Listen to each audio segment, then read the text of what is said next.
रमल नवरत्नम के यह 21वां भाग है और वर्तमान में हम बलाबल रत्न नामक द्वितीय रत्न में हैं।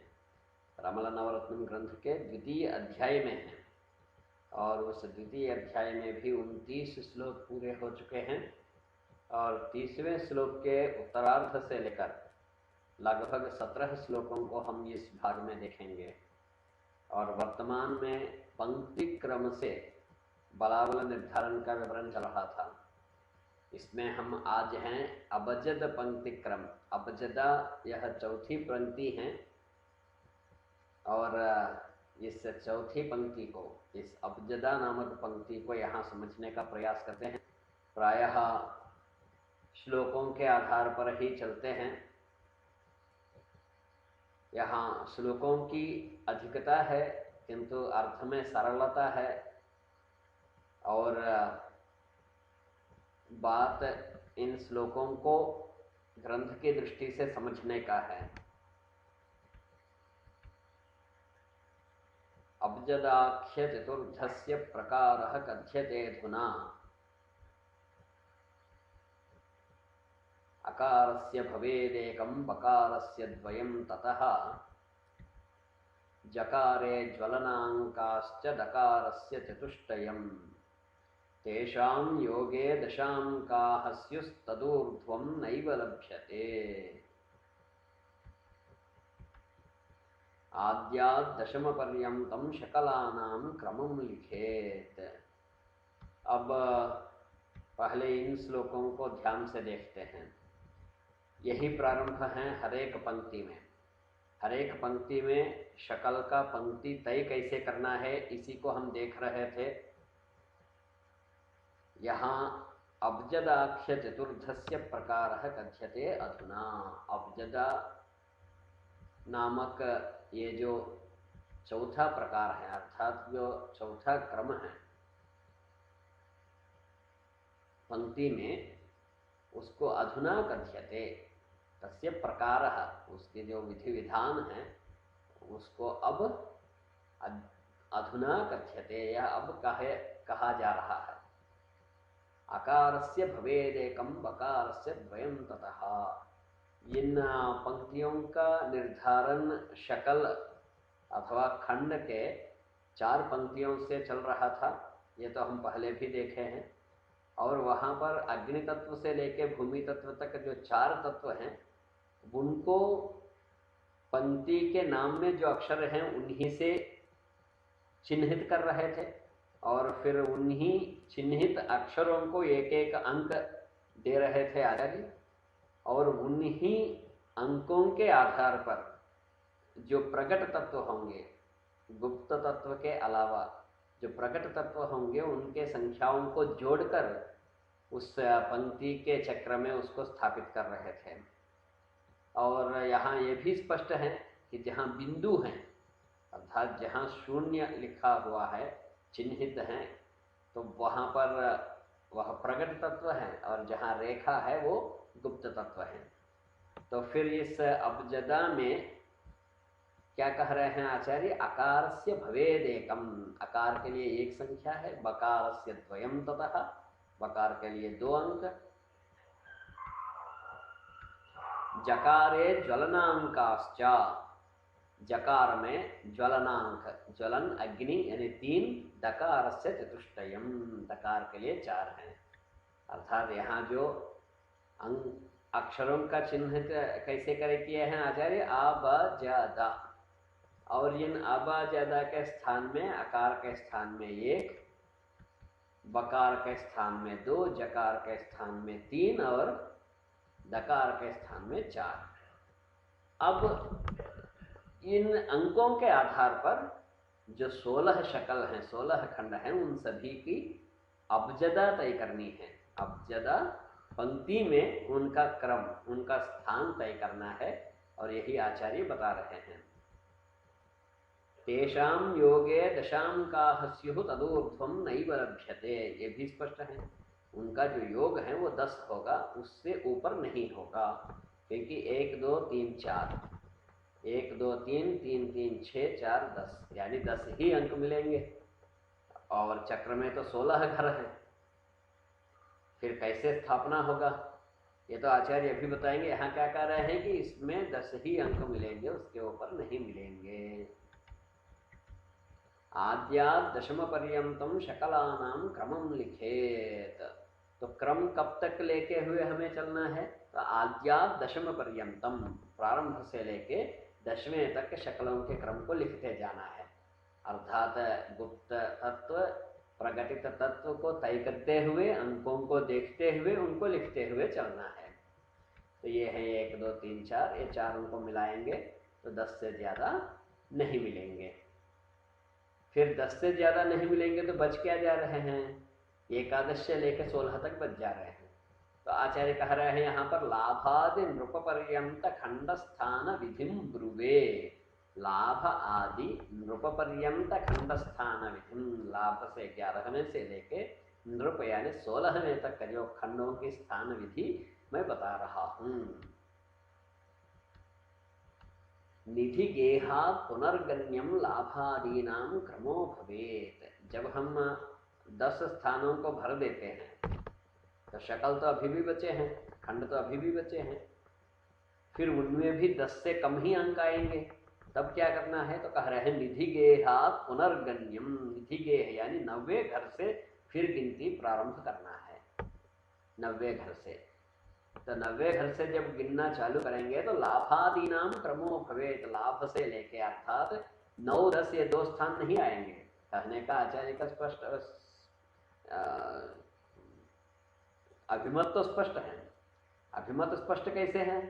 आचार्य यह कह रहे हैं कि अब निधि से जब गिनेंगे तो लाभ से क्रम प्रारंभ होगा, अर्थात 10 शकलों के बाद जो योग होगा वो 1 और 2 उस योगों उनमें नहीं प्राप्त होगा।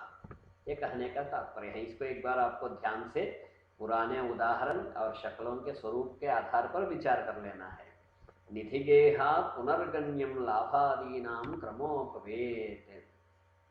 फिर अब उदाहरण, यहाँ उदाहरण पहले के 3 पंक्तियों में भी हम देखे हैं।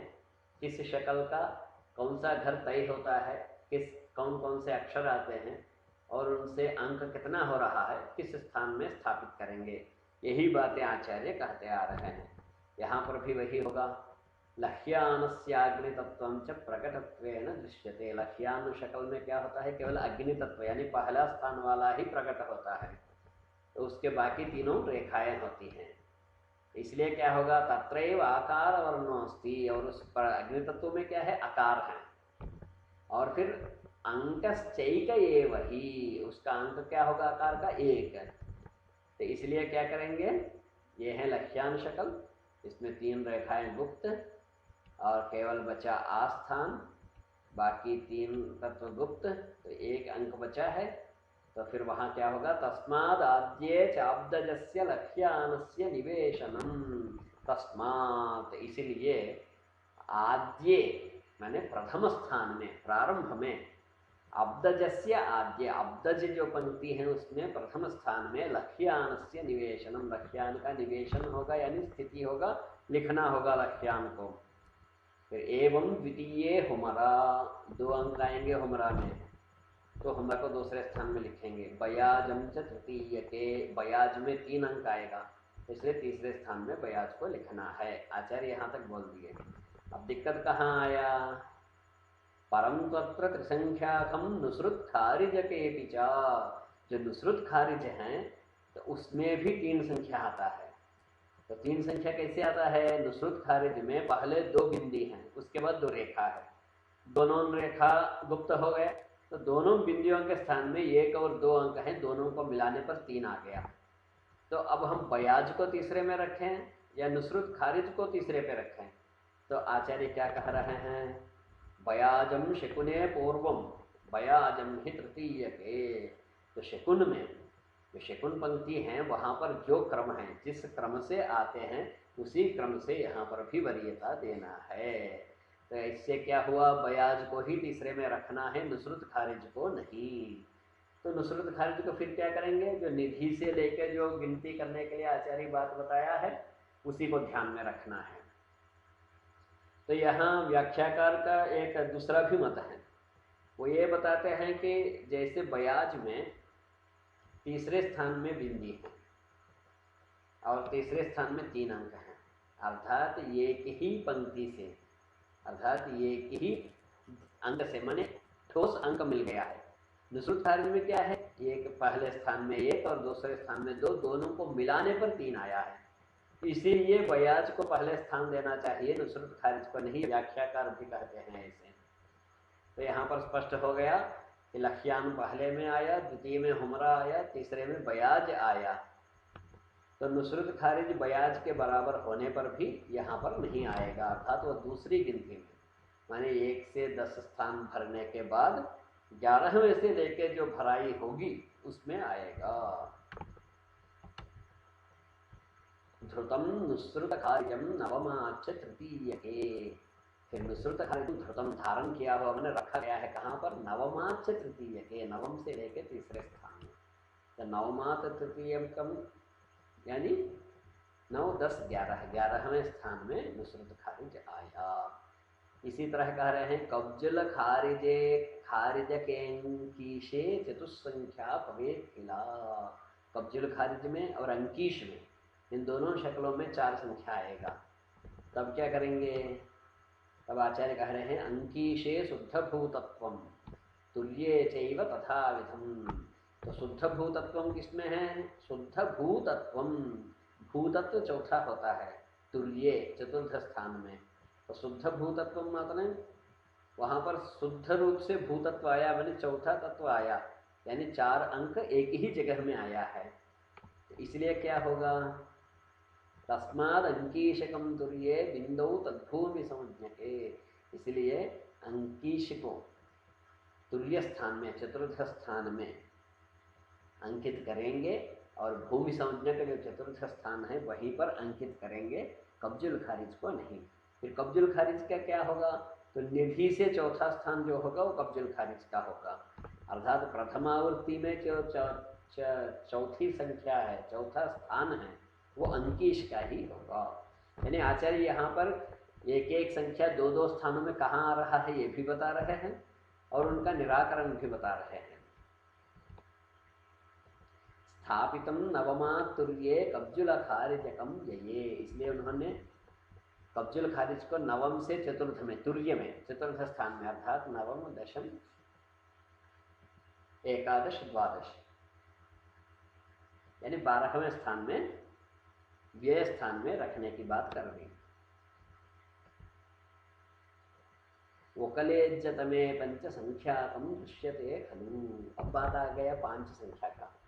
वकला इज्जतमा, वकला में और इज्जतमा में दोनों में 5 संख्या आएगा। तब क्या करना है, पूर्वार्धे शकुनस्यापि उकला स्थानम च विद्यते। तो शकुन में भी पूर्वार्धे उकला स्थान विद्यते, उकला का स्थान पूर्वार्ध में ही है। तो इसलिए यहाँ पर भी क्या करेंगे, उकला को पंचम स्थान में रखेंगे और इज्जतमा को क्या करेंगे, फिर नवम से 5 गिन के वहाँ पर रखेंगे। यहाँ तस्मात् पंचम के गेहे उकलाया स्थापनम कृतम, इसीलिए शुरू में 5वें स्थान में उकला की स्थापना कर दिया आचार्य ने। इज्जतमाख्यम दलम यच्च शकुनस्योत्तरे स्थितम तदंकम नवमादग्रे चावसानम त्रयोदशे। इज्जतमा क्या है, वो शकुन में उत्तर दल में है, अर्थात उत्तरार्ध में है शकुन में। तो इसीलिए उसको क्या करेंगे, तदंकम नवमादग्रे, नवम से आगे उसके अंक को हम गिनेंगे। तो उसका स्थिति कहाँ आएगा, त्रयोदशे, 13वें स्थान में उसकी स्थिति आएगी। तस्मात् त्रयोदशे गेहे इज्जतमाख्यम दलम धृतम, इसीलिए त्रयोदश स्थान में, 13वें घर में इज्जतमा को धरा गया, अर्थात उसको रखा गया, धारण किया गया है। कब्जुल दाखिल के षट चातवे खारिज के तथा, कब्जुल दाखिल और आतवे खारिज ये दोनों शक्ल हैं, इन दोनों में भी 6 संख्या आएगा।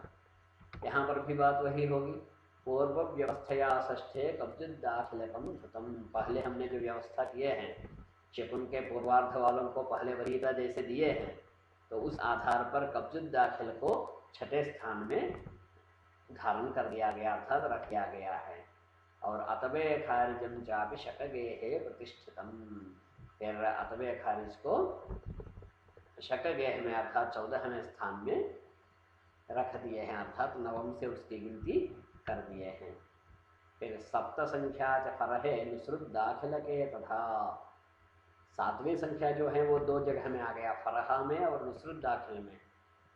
फरहा सप्तमे गेहे नुसृत दाखिलकम तिथौ, तो पहले के नियम के अनुसार फरहा सप्तमे गेहे, फरहा को 7वें घर में रख दिए, नुसृत दाखिलकम तिथौ, जो नुसृत दाखिल है उसको तिथि में यानी 15वें स्थान में रख दिए। नकी अष्टमे च नवमे चातवे दाखिलम स्मृतम, नकी अष्टमे च नवमे, नकी अष्टमे, अष्टम स्थान में नकी का स्थान आ गया, नवमे आतवे दाखिलम, आतवे दाखिल नवम स्थान में आ गया। उसी हमारे 1 2 3 4 जो संख्या बताए,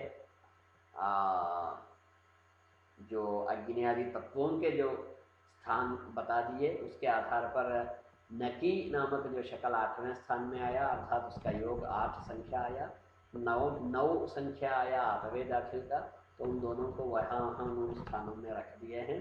दशमे तरीखा ज्ञेया, तरीखा जो शकल का जो संख्या है वो 10 आया है, क्योंकि चारों स्थान में शून्य होने के कारण, चारों स्थानों में बिंदु होने के कारण वहाँ पर चारों अंक प्रकटित हैं, चारों तत्व प्रकटित हैं, चारों का योग 10 है, इसलिए 10वें स्थान में तरीखा रख दिए। जमातम षोडशे तथा, क्योंकि जमात में 4 ही रेखा है, इसलिए किसी भी पंक्ति में जमात को अंक मिलने वाला नहीं है। और जब अंक मिलेगा नहीं तो जब शून्य अंक होगा अर्थात वो पूर्णांक माना जाएगा, तो वह पूर्णांक हमेशा 16वें स्थान में आएगा। तो वैसे ही यहाँ पर भी जमात 16वें स्थान में आ गया है। अब चान्यत प्रयोजनम तत्र तत्पदाम यथुना किरा, अब इस पंक्ति का दूसरा प्रयोजन बता रहे हैं आचार्य। प्रयोजन क्या है कि वस्तूनाम नाम कथने चांकस्या नयने तथा, वस्तूनाम नाम कथने, वस्तुओं के नाम बताने में और अंक बताने में, अंक के साधन में ये प्रयोग में लिया जाता है। तो इस प्रकार से ये है अब्जदा, ये चौथा पंक्ति यहाँ पर समाप्त हो रहा है।